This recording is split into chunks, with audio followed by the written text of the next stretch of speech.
Jos বাটলারের পর এবার অধিনায়কত্ব হারালেন মোহাম্মদ রেজওয়ান। তার পাশাপাশি বাদ পড়লেন বাবর আজম এবং আফ্রিদিরা। চ্যাম্পিয়ন্স ট্রফিতে বাজেভাবে বিদায় নেওয়ায় খুব পড়লেন সিনিয়রদের উপর। চ্যাম্পিয়ন্স ট্রফিতে জঘন্য পারফরমেন্স এবং গ্রুপ পর্ব থেকে বিদায় নেওয়া এই সিদ্ধান্ত নিয়েছে পাকিস্তান ক্রিকেট বোর্ড। আসন্ন নিউজিল্যান্ড সিরিজে একাধিক সিনিয়র ক্রিকেটারে বাদ দিয়ে চলেছেন এই নির্বাচকরা। যদিও বলা হচ্ছে বিশ্রাম, তবে এটা আসলে বিশ্রাম নয়, কেননা আইসিসি চ্যাম্পিয়ন্স ট্রফিতে তারা যে পারফরমেন্স করেছে নিঃসন্দেহে অনেক খারাপ পারফরমেন্স। এবং গতবারের ডিফেন্ডিং চ্যাম্পিয়ন পাকিস্তান তারা গ্রুপ পর্ব থেকে বিদায় নিয়েছে এবং বৃষ্টিতে বাংলাদেশের সাথে যে ম্যাচটা হয়েছে সেই ম্যাচে ড্র হওয়ার কারণে 1 পয়েন্ট নিয়ে সন্তুষ্ট থাকতে হয়েছে তাদের। আবার এক সূত্রে জানা গেছে বাবর আজম, মোহাম্মদ রিজওয়ান, শাহিন আফ্রিদিরা নিজে থেকে নিউজিল্যান্ড সফরে যেতে চাইছেন না। প্রাক্তন ক্রিকেটার রশিদ লতিফ দাবি করেছেন যে নিউজিল্যান্ডের সফরে অধিনায়ক হতে চলেছেন শাদাব খান, কেননা এবার গ্রুপ পর্ব থেকে ছিটকে গিয়েছে পাকিস্তান। সিনিয়ররা মোটেও পারফরমেন্স করতে পারেননি এবারে আসরে। 3 ম্যাচ পয়েন্ট মাত্র 1, তাও সেটা বৃষ্টি ভেঙে যাওয়া এক ম্যাচে থেকে।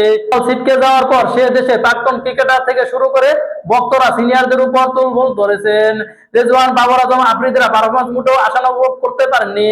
পাকিস্তান ক্রিকেট বোর্ড পিসিবি চাইছে নিউজিল্যান্ড সিরিজে তরুণদের পাঠাতে, তাই সিনিয়রদের বা বিশ্রাম যাই বলুক দেখা যাবে না তাদের কিউআই বিরুদ্ধে এই সিরিজে। তরুণদের আবারও সুযোগ দিতে চায় পিসিবি। রশিদ লতিফ যে দলের কথা বলেছেন ওই দলে থাকতে পারেন হাসান নেওয়াজ, আলী রাজা, আব্দুল্লাহ সামাদ, আকিজ, জাভেদ, মোহাম্মদ নয়ব, এমনকি মোহাম্মদ হ্যারিস, সুফিয়ান মুকিম, ইমরান খান, নিয়াজি, এইসব প্লেয়ারদের ছাড়া নিউজিল্যান্ডে খেলতে যাবে না পাকিস্তান ক্রিকেট বোর্ড। প্রসঙ্গগত এই দুই দেশের সিরিজ শুরু হবে 16 মার্চ, যেখানে 5টি টি-20 ও 3টি ওয়ানডে দিয়ে শেষ হবে। তো এই যে পাকিস্তান ক্রিকেট বোর্ড পিসিবি যে সিদ্ধান্ত নিয়েছে তা কেমন হয়েছে? নিঃসন্দেহে অনেক সুন্দর একটা সিদ্ধান্ত নিয়েছে পিসিবি, কেননা আইসিসি চ্যাম্পিয়ন্স ট্রফিতে আশানুরূপ পারফরমেন্স করতে পারেননি সিনিয়ররা, তাই সিনিয়রদের রেখেই নিউজিল্যান্ডে পাঠাবে পাকিস্তান ক্রিকেট বোর্ড পাকিস্তান টিমকে।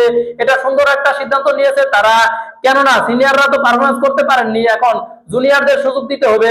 সুযোগ না দিলে ভালো একজন প্লেয়ার কিভাবে বের হবে? পাকিস্তান যে সিদ্ধান্তটা নিয়েছে নিঃসন্দেহে সুন্দর একটা সিদ্ধান্ত নিয়েছে। এখন আপনারা কি মনে করেন জানাবেন কমেন্ট বক্সে।